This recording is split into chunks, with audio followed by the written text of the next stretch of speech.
Overhype. The next big thing. Baxi is the next Baxi. What's up, KAG? Pag-uusapan natin ngayon ang tungkol sa isang NFT-based game na bahagi ng Ronin ecosystem. Isang on-chain auto-battle game na gumagamit ng dalawang network, ang Ronin at Abstract. Strategic gameplay, utility at deflationary rewards ang market ng project na ito, ang Baxi Eternity. Bago tayo magsimula, gusto ko lang i-clarify ang mga bagay-bagay. Ang Ronin Network ay isang malaking blockchain network na ginawa ng Sky Mavis, samantalang ang Ronin naman ay isang maliit na crypto o project na under ng Ronin Network. Gamified token siya na gumagamit ng Ronin Network bilang base blockchain, kaya magkaiba sila. Ayan, malino na sa atin ang mga bagay-bagay. Tuloy na natin. Let's go! Ang Baxi Eternity na ngayon ay Baxi Reborn na may 1,000 followers sa X. Samantalang ang Ronin ay may 11,500 followers sa X. Ang project nito ay hinayp ng maraming influencer noong August 2025 at isa sa mga naging successful na launch sa minting nito sa Ronin Launchpad. Madalas itong ikumpara sa Axie Infinity pero obviously doon naman talaga kinuha ang tema ng itsura sa Axie Infinity. Parang meme type na laro siya ng Axie Infinity.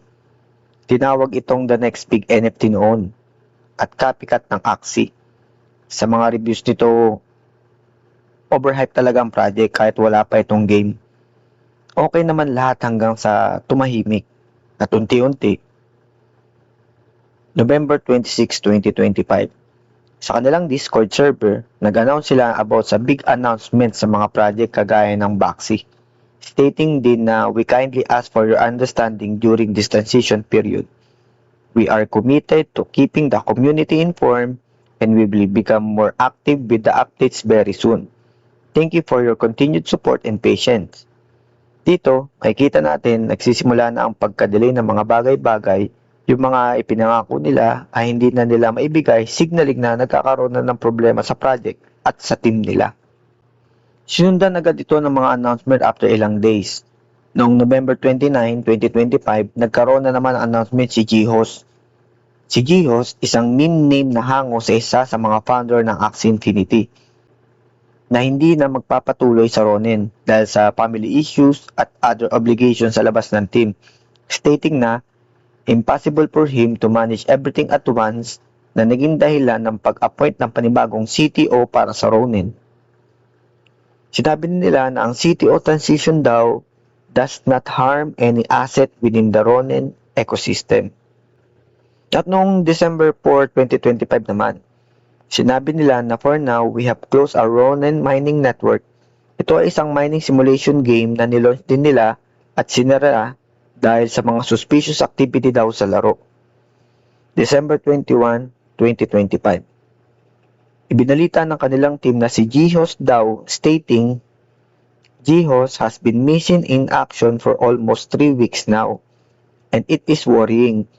Hindi lang daw sa community ito nakakabahala pati na rin sa team.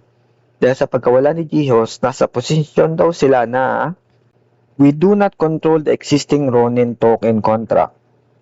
We do not control the liquidity pool.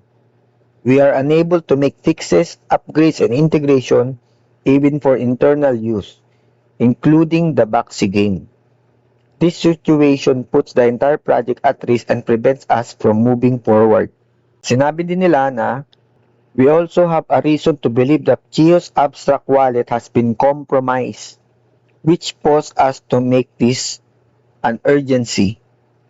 If you notice, the creator of Gronk has transferred Gronk to another wallet which for the past week has sold a lot Gronk. We believe this was a compromised transaction because if Jihos was online, he would reply. Or before this, for the last $200 sale, he did inform us first.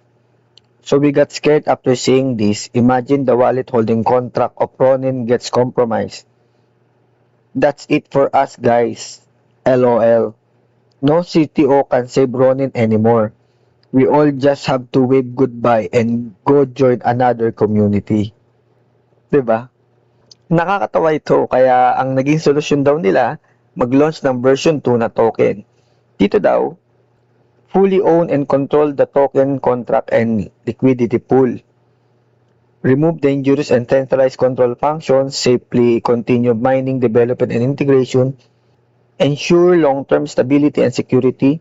This follows the same safety approach being applied to Baxi and soon to other projects as well. Snapshot, airdrop, mga solusyon na binanggit nila sa post nila na ito. Sinabi nila na sa araw na ito ay huwag nang bumili ng Baxi NFTs. Nagkaroon ulit sila ng panibagong Discord server at dito pinangalanan nila itong Eternity Labs, stating pa din sa kanilang announcement na huwag na bibili ng Baxi sa marketplace. Datong January 6, 2026, Baxi Eternity Sunset at pinalitan na ng Baxi Reborn. Sa mga holders daw ng Baxi Eternity, mga holders noong panahong bago pa ang Snapshot, makakakuha daw kami ng airdrop ng bagong version ng Baxi. Magkakaroon daw ng new Baxi NFT contract, new website, more social, at saka logo design event. Still, noting na do not buy Baxis on marketplaces. Ano bang masasabi ko dito mga ka-KAG? Ang Baxi ay example ng isang project na once fully hype ang isang project, wag basta-basta mag-invest agad-agad. But still, di pa din inaasahan ang mga pagbagsak na ito. Kudos naman sa mga developer at sa community. Still hoping at may effort pa din naman ako nakikita sa mga devs. Lalo na sa pag-effort nilang buhay ng Baxi. Gaya nga ng bago nitong pangalan na Baxi Reborn. No choice but to hold my asset. Antayin na lang mabulok sa wallet ko ang mga asset ko na yan. Hindi man ako naging biktima ng hype, sa over-speculation naman ako nagkaproblema. Nagsimula ako sa pagbili sa Mystic Baxi ko hanggang sa Pure Breed at nag-double down nung bumaba ang presyo, hoping na lalabas na ang laro sa fourth quarter ng 2025. Kasama na din sa naging speculation ko ang Ronin Mining Network na kailangan para sa points na makukuha sa paglabas ng breeding ng mga Baxi at sa Ronin cars na natipan ko lang na pare-parehas na ngayon na wala na. Ito yung mga pointers na sana may natutunan kayo sa mga na-experience ko para maiwasan nyo din ang mga ganitong pagkakamali. Kung dumating ang game ng Baxi, then well and good. Magagamit ko ang mga NFT ko sa game. Aaralin at i-enjoyin ko. Hoping na mai-share ko din sa iba about sa laro. Pero wala na yung high hopes ko para dito. It is what it is. Will Baxi rise from the dead? Time will tell. Sa muli, kita-kita tayo sa susunod. Game on!